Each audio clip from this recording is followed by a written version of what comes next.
Hello everyone, today I'm about to simply go ahead and teach you how you can change your AOL mail password on your PC. It is going to be a very simple and easy step-by-step tutorial, so feel free to watch the video to the end. And with that being said, let's get straight into the video. So first of all, go to any browser you want and simply go ahead and search for AOL.com.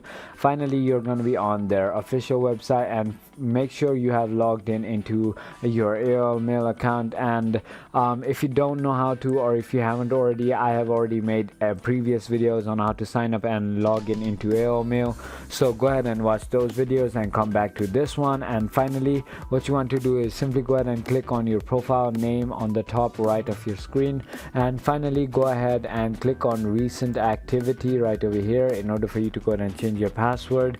And right over here there is a button which says see something suspicious, change your password. Go ahead and click on change your password, and over here all you have to do is simply go ahead and enter your new password and click on continue.